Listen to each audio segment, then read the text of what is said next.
Hello, this is Stephanie Locke, and this is my Module 8 case study about get this child out of my room.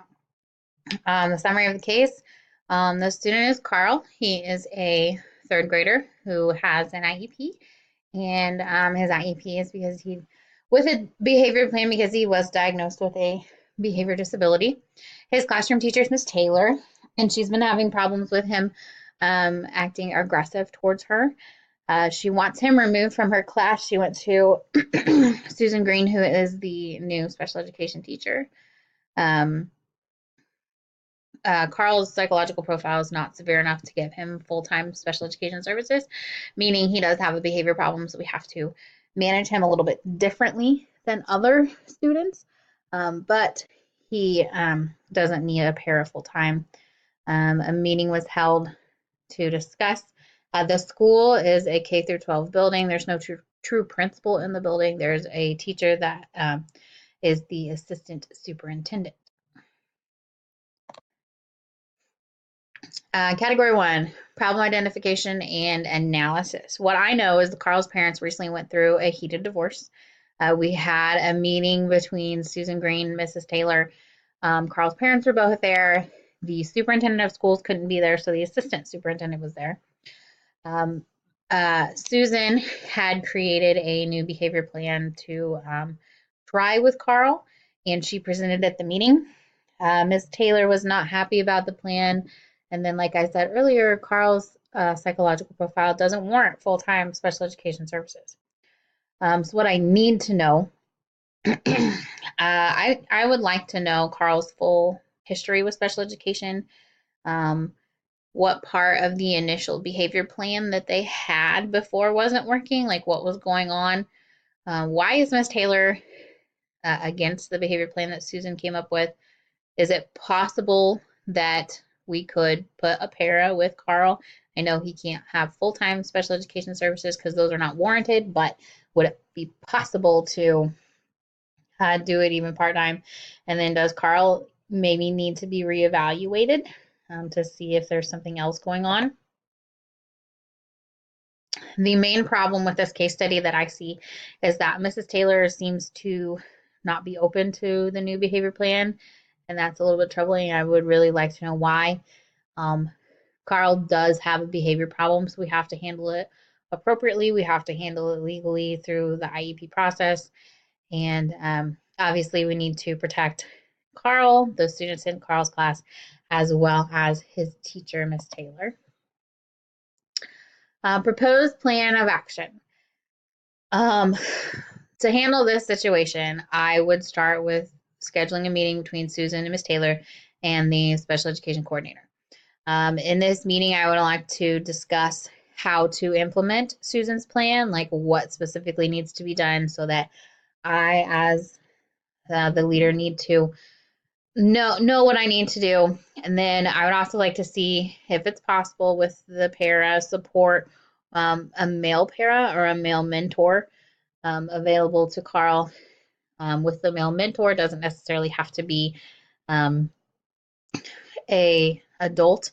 It could be through a program through the high school since it is a K through 12 building. The next step that I would do, I would meet with Carl and Susan and the male mentor, whether that be the high school kid or a male para, explaining the expectations, explaining how the behavior plan is going to work to Carl to ensure that he understands this is what we're going to expect from you. If you cannot behave this certain way, these are the consequences that are going to come with your actions.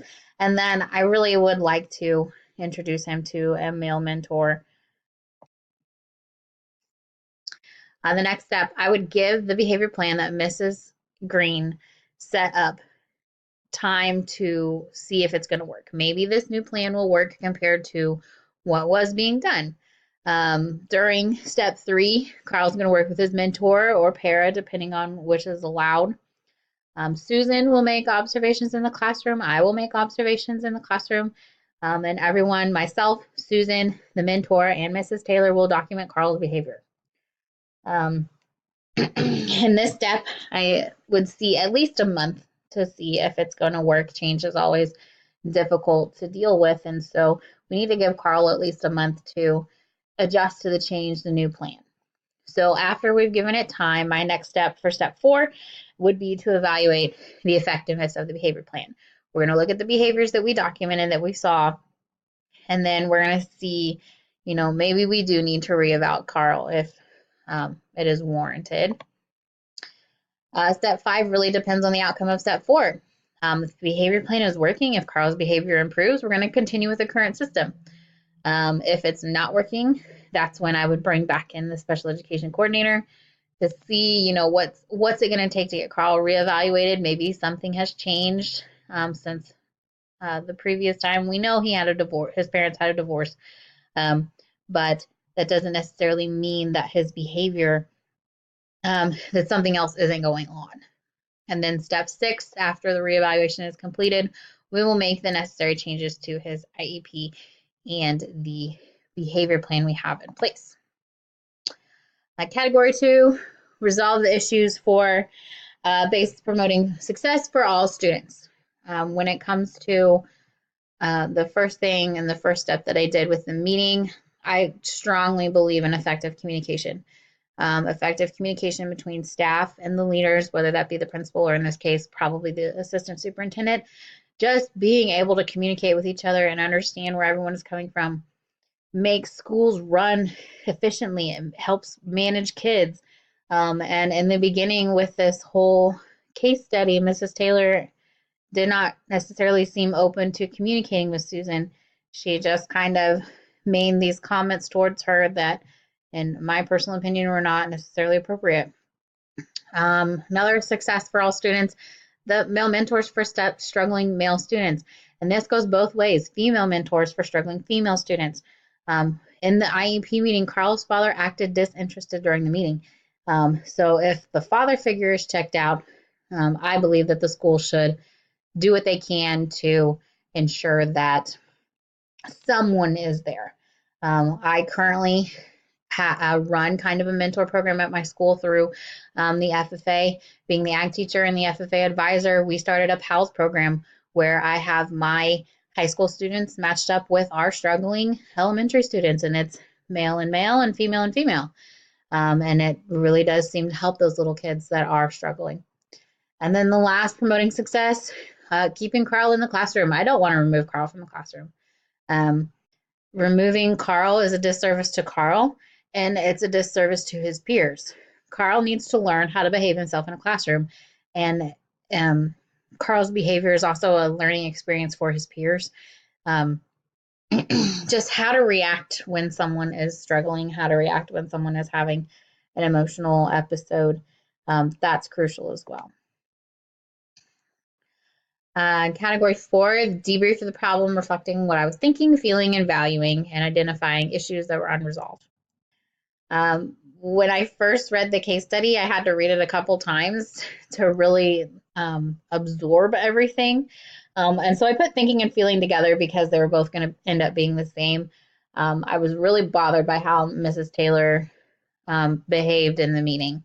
When you got to the section where you were reading about the meeting and how Mrs. Taylor started it off, that was weird to me because Susan should be the one conducting the meeting. She should be the one getting the meeting going. She is the special education teacher. I was also bothered that Mrs. Taylor just jumped straight to Carl needs to get out of my room. Plain and simple. She seemed to not like having to change the behavior plan. And so it was, in my head, I was going, why is she not willing to even try the behavior plan? I've had students who are on behavior plans, and one in particular, we had to change it and we had to give it a try. And so it was like anything that we were willing to try, anything just to control the behavior. I felt awful for Carl's situation. Divorce is one of the things that really affects kids. And I know that divorce is emotional. I've seen my friends go through divorce. I've seen other students, parents going through divorce. And so I know it's hard. But when you're in an IEP meeting and you're taking shots at each other in front of teachers, you can only imagine that they're probably doing the same thing in front of their kids. And so then it starts to affect the kids.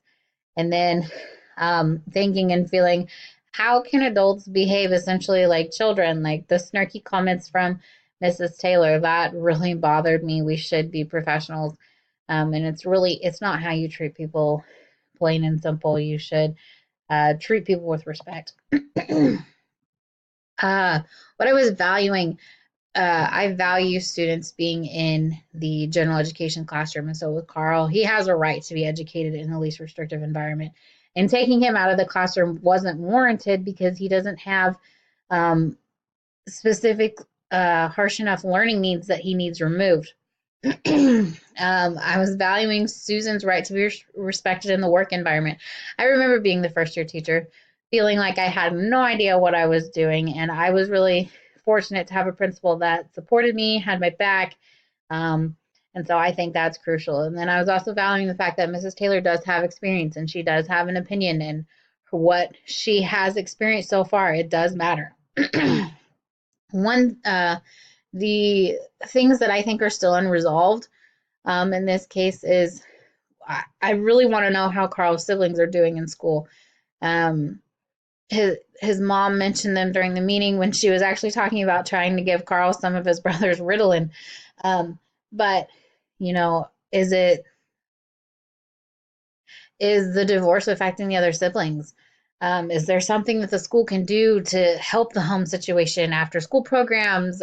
Maybe there's the school psychiatrist or counselors, someone that can help with that. And then the overall question for me is, will Mrs. Taylor even follow the behavior plan that Susan made because she was so set that Carl was going to leave her room?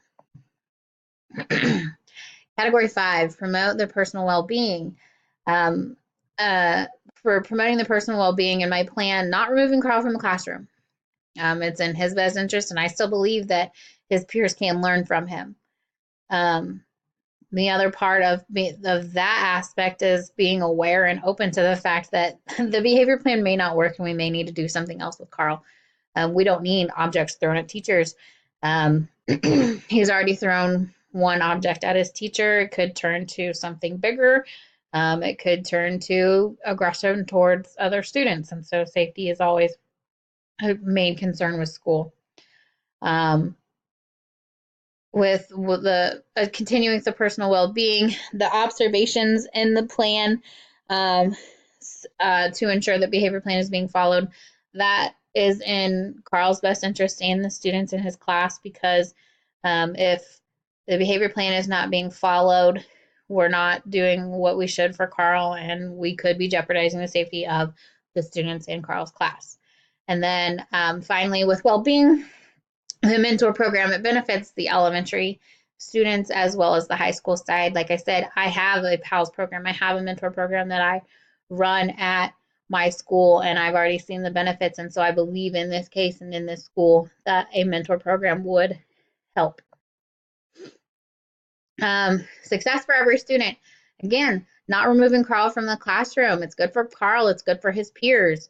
Again, the mentor program, not just for Carl. I wouldn't just mentor Carl. I would have an entire mentor program where other students that are struggling or just need that big brother, big sister figure. And then supporting teachers, just having Susan's back and also listening to Ms. Taylor. Ms. Taylor has experience. Susan does not have experience, but as a first year teacher, you want that support, and I need to provide that. And then being open to the fact that Carl may need reevaluated, and it may show that, hey, maybe Carl does need pulled out. We just don't know. Finally, enhancing instructional capacity by supporting Susan as that first year teacher. She will continue to learn behavior plans, working with other teachers and that type of stuff. Supporting the veteran teacher, Mrs. Taylor. She has valuable experience, but she still needs the support, and I think she will be a better teacher because of Carl. She will learn to better manage students and that type of thing. And then finally, the students in Mrs. Taylor's class and even in the school will better understand differences. Carl does have a behavior disorder he was diagnosed with. And so keeping Carl in the classroom benefits him, but also his classmates by learning from him. Thank you for